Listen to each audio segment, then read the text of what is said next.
అసలు ఈ అక్షయ తృతీయ గురించి శాస్త్రంలో చెప్పింది ఏమిటి అంటే, వైశాఖి మాసే రాజేంద్ర శుక్లపక్షే తృతీయక అక్షయాసా తిథి ప్రోక్త కృత్తిక రోహిణీయుత అని చెప్పారు. అంటే ఈ తిథి అక్షయము అని చెప్పి అక్కడ 7 దానాలు చేయగలిగితే కనుక ఆ జీవితం అక్షయం అవుతుంది, అపారమైన పుణ్యం వస్తుంది అని చెప్పారు. మామూలుగా మనం ఒక దానం చేస్తే ఒక ఫలితం ఉందనుకోండి, అక్షయ తృతీయ రోజు చేస్తే అక్షయమైన ఫలితం వస్తుంది అని అది శాస్త్రంలో చెప్పింది. అందరూ అది పాటించగలిగితే కనుక ఖచ్చితంగా జీవితం బాగుపడుతుంది. ఇంతకీ ఏమిటండి ఆ 7 దానాలు అంటే, అవన్నీ మనం చేయగలిగినవే, మనకి తెలియక చేయట్లేదంటే. మొట్టమొదటిది ఏమిటంటే జలదానం చేయమని చెప్పారు.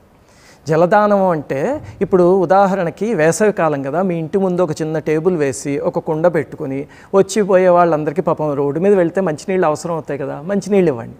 లేకపోతే ఏ బెల్లపు పానకం లాంటిదో తయారు చేసి ఆలయానికి తీసుకువెళ్ళి అందరికీ పంచండి. అలా జలదానం చేయగలిగితే కనుక సకల తీర్థాలలో స్నానం చేస్తే ఏ ఫలితం వస్తుందో అది వస్తుంటే. అంటే కుంభమేళా కోసం మనం ఎక్కడికో ప్రయాగకు అక్కర్లే, ఈరోజు ఇంటి ముందు జలదానం చేయండి. లేకపోతే పక్షులకి వాటికి పైన నీళ్లు పెట్టండి, డాబా పైన, ఎండ కదా పాపం, పెడితే అన్ని తీర్థాల్లోనూ స్నానం చేసిన ఫలితం అక్షయ తృతీయ ఒక్క రోజులో వస్తుంది అని చెప్పారు శాస్త్రంలో. అంత ముఖ్యమైన రోజు ఇది. ఇంకా రెండవది ఏమిటంటే అన్నదానం. ఈరోజు అన్నదానం చేయగలిగితే కనుక సమస్తమైన పూజలకి దేవతలు ఏ ఫలితాన్ని ఇస్తారో అదొక్కటే అన్నదానంతో వచ్చేస్తుంది అని చెప్పారు శాస్త్రంలో. అన్నదానం అంటే పెద్ద ఎత్తున అక్కర్లేదు, ఎవరో మీ ఇంటికి వస్తారు కదా వాళ్ళకి చక్కగా భోజనం పెట్టండి, లేకపోతే మీ ఇంట్లో పని చేసే వాళ్ళకి పిలిచి భోజనం పెట్టండి, పెడితే అపారమైన ఫలితం.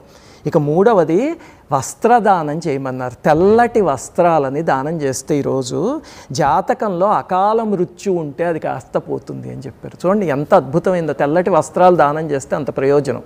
తెల్లటి వస్త్రం అనగానే మీకు వెంటనే సందేహం వస్తుంది, ఏమిటది? తెల్లటి వస్త్రాలు దానం చేయొచ్చండి, చేయకూడదు కదా అంటే తెల్లటివి కాదు, కానీ ఇప్పుడు మనకి కేరళలో అక్కడ దొరుకుతాయి చూడండి, అంచు ఉన్నవి తెల్ల బట్టలు వాళ్ళు కట్టుకుంటూ ఉంటారు కేరళ వాళ్ళ పండుగలకి, అలాంటిది చూసి చక్కగా దానం చేయొచ్చు. ఇక నాలుగవది గొడుగు దానం చేస్తే కనుక ఆది భౌతికమైన దోషాలు అవన్నీ కూడా పోతాయట గొడుగు దానం చేస్తే. ఐదవది మజ్జిగ దానం చేస్తే కనుక విద్యావంతుడు అవుతాడు అని చెప్పారు శాస్త్రంలో. ఆరవది బియ్యం దానం చేస్తే ఈరోజు అశ్వమేధ యాగం చేసిన ఫలితం వస్తుంటే. సామాన్యంగా అశ్వమేధ యాగం అలాంటివన్నీ ఈ యుగంలో నిషిద్ధం, అవి చేయడం కూడా చాలా కష్టతరం. అలాంటిది బియ్యం దానం చేస్తేనే అక్షయ తృతీయ రోజు ఆ ఫలితం వస్తుంది అని చెప్పారు. ఇక ఆఖరిది మామిడి పండు దానం చేస్తే పితృదేవతలందరూ సంతోషిస్తారట. చూడండి అన్ని చిన్న చిన్నవి మన ఇంట్లో ఉండే వస్తువులు, ఇందులో ఏవైనా వేలు లక్షలు పెట్టి కొనాల్సింది ఉందా? బంగారం తప్ప, అది లిస్టులో లేదు చూడండి. అన్నీ మన ఇంట్లో వస్తువులే. మామిడి పండు దానం చేస్తే పితృదేవతలు సంతోషిస్తే మనము, మన పిల్లలు, వాళ్ళ జీవితాలు, మన జీవితాలు అన్నీ హాయిగా ఉంటాయి. అందుకని అక్షయ తృతీయ రోజు వీటిల్లో ఎన్ని కుదిరితే అని దానం చేయండి. అలాగే దీంట్లో సైంటిఫిక్ ఆస్పెక్ట్ కూడా చూడండి, మన పెద్దవాళ్ళు ఏది చెప్పినా అది కూడా ఉంటుంది.